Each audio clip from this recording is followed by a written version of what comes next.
Welcome to r/malicious compliance, where we share stories of people conforming to the letter, but not the spirit of a request. Thank you, friends, for subscribing to the channel, and for so many likes. The first story. Employees constantly wanted to change the temperature on the thermostat. I fixed it. The second story. Boss wanted me to submit the timesheets. I wrote my overtime there. The third story. Patron bombarded me with emails, so I bombarded her right back. The first story is, it's too hot in here? Yesterday it was too cold? Okay. This is a story from many years ago, told to me by my friend's father over 30 years ago. My friend's father worked for Sears and Roebuck for years. He held all manner of positions throughout his career, but at one point in time his job included supervising the operators that took your phone calls when you called in orders from the Sears catalog. As I said, this is an old story. Anyway, the operators sat in a room that was contained within the actual store, right off the retail floor, separated by a short hallway and an employees-only sign door. This room held 10 or 12 women who all just took calls and recorded orders for products. My friend's dad said they would constantly complain to him that their room was too hot or too cold, often too cold in the morning and too hot the same afternoon, etc. Further, some women would complain it was too cold, while some others at the same time would complain it was too hot. Meanwhile, the temperature of the store was centrally controlled, and my friend's dad had no ability to have the temperature change back and forth on any particular given day, without the actual store manager approval. And what they did was set the whole store to a constant temperature anyway. So basically, my friend's dad would get all these complaints from employees he was managing, that he A, didn't really put much stock in, as there were no other complaints about the store temperature, and B, couldn't do anything about anyway. So one evening after the operator's shift was over and the store was closed, he went over to the hardware department and grabbed a thermostat controller. The old school kind that kinda just sat on the wall, had an analog dial to spin and set the temperature wherever you wanted it. He installed it on the wall in the operator's room, but of course didn't connect it to anything. The next day, the ladies all came in to start their shift, and my friend's dad came into their room. "Good morning, ladies. I have great news for you. I know you've all been uncomfortable with the temperature in this room for ages, and you know how bad I've felt that I wasn't able to do anything to help you. Well, finally my request to the store manager have been heard, and the maintenance people connected a thermostat that specifically controls this room's temperature, and they said as long as you don't run the AC below 68 degrees or the heat above 74, you can set it yourselves." He pointed to the thermostat controller on the wall and everyone was happy. One of them walked right over and leaned in and made it a little colder or hotter or whatever. He reminded her that it would take about 15 to 30 minutes for the temperature to stabilize after the set point was changed. From that day forward, and for the 5 years longer that he worked in that department, he never heard another single complaint from them about the temperature. Reminds me of the thermostat wore at my last workplace. There were only 4 of us in the office, me and one other employee, who would wrap up and remove sweaters depending on how I felt, and then the feuding vigilantes. In the blue corner we have a department manager, 350 plus pounds, and accordingly works hotter than hellfire, so he was constantly setting the temperature below 70. In the red corner we have a skinny employee, who works for the same manager, who bitterly refused to wear sweaters or put a heater under her desk, and who without asking anyone, raised the temperature well over 80. Literally, he watched her get up, turn on the heat, wait for her to go to the bathroom again, and then went to turn it off again, giggling all the way. Eventually, it got so bad that the temperature was normalized to 72, and a plastic box was put on the thermostat.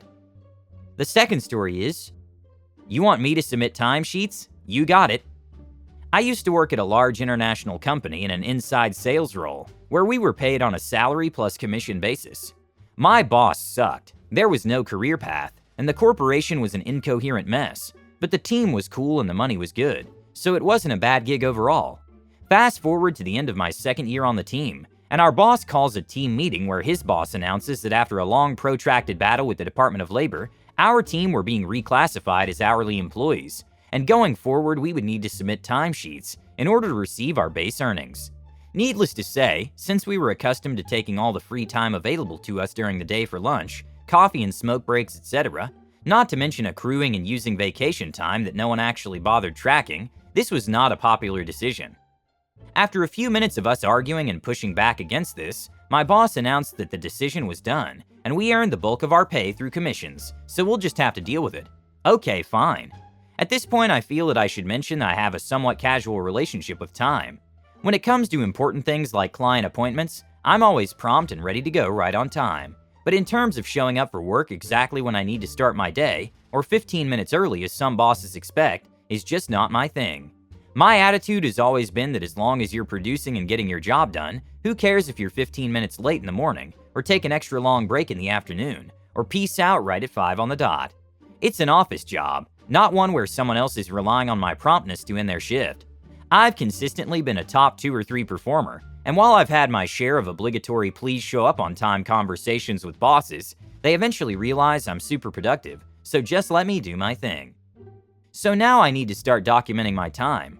I checked the official HR notice about the change, and my role is expected to work a maximum of 40 hours a week. And now that I'm an hourly employee instead of salaried, I'm surprise, eligible for overtime. Well, if I'm forced to do this and rules are rules, then I'm going to document my hours perfectly. I start noting exactly when I show up at the office in the morning, start and end of every break, and exactly when I leave down to the minute. At the same time, I started to work straight through my lunch hour, and I started showing up a few hours earlier than usual to start my day too. To clock in properly. I started submitting timesheets for 45 to 50 hours a week, and started to bank a fat chunk of overtime at time and a half per paycheck that I previously was ineligible for, and was not budgeted for by the company. Fast forward a few weeks and my boss calls me over to his desk. He had my timesheet up with start and end times, like 8:23 a.m. and 5:12 p.m., etc., and was not happy. I forget what exactly he said, but he basically told me to knock it off and round my times to the official start and end time like everyone else on the team. He wasn't a bright individual, and I realized 3 things. He just didn't like counting my hours to the minute. Basic math is tough. He never said anything about my non-existent lunch breaks, and he either knew nothing or said nothing about my OT pay. No problem, boss. You got it. From then on, my start and end times matched the official times, but I continued to either work through lunch or take only 30 minutes of the allocated 60 minutes, and continued to submit timesheets with 2 to 5 hours of OT. I never heard another peep from my boss, and a few weeks later they quietly discontinued the manual timesheets and just paid us in full at our annual salaried rate. I'm not taking credit for forcing them to change the policy, but I wouldn't be surprised if someone with half a brain somewhere up the chain noticed my paper trail documenting previously unpaid wages, and then being directly told not to by my boss, which to be clear is illegal, and found that far more convincing than us just whinging about the change. I also don't accept these rules with time. What are they for if I do my work efficiently and on time? I understand that you can't come to work an hour or 2 late, but being 10 minutes late doesn't change anything. In my country, every place has a schedule. My job also has a schedule. We had a manager who kept track of when we came to work and when we left. I often stayed home late, and the manager didn't notice, but always scolded me when I was 5 to 10 minutes late. One time I was 10 minutes late to work because my transportation to work was delayed due to weather conditions. I tried to explain it to him, but he refused to accept it. Then I decided not to stay up and follow the schedule. As soon as my shift was over, I packed my things and left. On one busy day, the manager asked me to stay up and help out. I was looking forward to that moment. I told him I had to follow the schedule and my shift was already over, so unfortunately I wouldn't be able to help him. He was angry but couldn't do anything because I was following his rules. The last story is, please resend my tickets. This past weekend, the dance company I do box office work for had its final show run of our season. We do a few runs a year, always renting out a large theater for them, which is separate from our main office building. This means we don't have free access to the physical box office at the theater. We have time frames we can be in there. Fairly standard, but it limits our availability on show days. So my manager set up an automated email for incoming inquiries just saying, "We're busy. We may be unable to get back to you right away." Again, very standard for our organization. On Saturday early afternoon, I'm still at home, and I check ticket sales in the inbox just to see if there are any super outstanding issues. A woman named Cynthia has sent an email saying she never received her tickets for the show that evening. I roll my eyes, but it's not a real problem. I look her up, see she made a purchase earlier that day, and had selected that she wanted her tickets emailed. So I just send a reply saying, "The tickets should be attached to your order confirmation, but the email may have wound up in your spam folder, so be sure to check there."